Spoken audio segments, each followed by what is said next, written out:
السلام علیکم ورحمۃ اللہ وبرکاتہ۔ بسم اللہ الرحمن الرحیم۔ 500 سال تک اللہ کی عبادت کرنے والے کا واقعہ۔ حضرت جابر رحمۃ اللہ علیہ فرماتے ہیں کہ آپ صلی اللہ علیہ وسلم نے ایک دفعہ گھر سے باہر تشریف لا کر فرمایا، ابھی میرے دوست حضرت جبرائیل علیہ السلام تشریف لائے تھے اور یہ فرمایا، پچھلی امتوں میں سے اللہ کا ایک بندہ اپنے گھر بار، عزیز و اقارب، مال و دولت سب کو چھوڑ کر سمندر کے بیچ میں پہاڑ نما ایک ٹیلہ تھا، اس میں جا کر عبادت کرنا شروع کر دی۔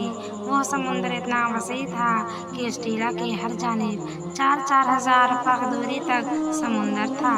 وہاں پر کوئی کھانے کی چیز نہ تھی اور سمندر کا پانی بھی بالکل نمکین تھا۔ اللہ تعالیٰ نے اپنے فضل سے اس میں ایک انار کا درخت اگا دیا اور انگلی کے برابر میٹھے پانی کا چشمہ جاری کر دیا۔ یہ عابد دن رات 24 گھنٹہ اپنی عبادت میں گزار دیتا تھا اور 24 گھنٹے میں انار کا ایک پھل کھا لیتا تھا اور میٹھے پانی کے چشمہ سے ایک گلاس پانی نوش فرما لیتا۔ اسی حالت میں 500 سال گزر گئے۔ 500 سال کے بعد جب اس عابد کی موت کا وقت آیا تو اس نے اللہ تبارک و تعالیٰ سے یہ دعا مانگی کہ سجدے کی حالت میں اس کی روح پرواز کر جائے اور اس کی لاش کو مٹی وغیرہ ہر چیز پر حرام کر دے اور قیامت تک سجدے کی حالت میں صحیح و سالم رہے۔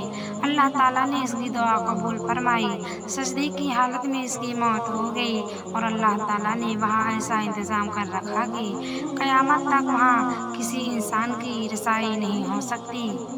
قیامت کے دن اس عابد کو اللہ کے دربار میں حاضر کیا جائے گا تو اللہ پاک فرشتوں سے فرمائے گا کہ میرے اس بندے کو میرے فضل سے جنت میں داخل کر دو، تو وہ عابد کہے گا، اے میرے رب، بلکہ میرے عمل کے بدلے جنت میں داخل کر دیجیے، کیونکہ میں 500 سال تک ایسی عبادت کی ہے جس میں کسی قسم کی ریاکاری کا شائبہ بھی نہیں تھا۔ اللہ پاک پھر فرمائے گا کہ میری رحمت سے داخل کر دو، تو یہ بندہ کہے گا کہ میرے عمل کے بدلے میں داخل کیجیے، تو اس پر اللہ پاک فرمائے گا کہ اس کے عمل اور میری دی ہوئی نعمتوں کا موازنہ کرو۔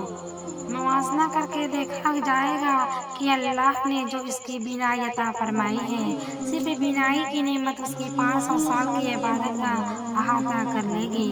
اس کے بعد پورے جسم میں کان کی نعمت، زبان کی نعمت، ہاتھ کی نعمت، ناک کی نعمت، پیر کی نعمت، دل و دماغ کی نعمت، ان سب کا بدل باقی رہ جائے گا۔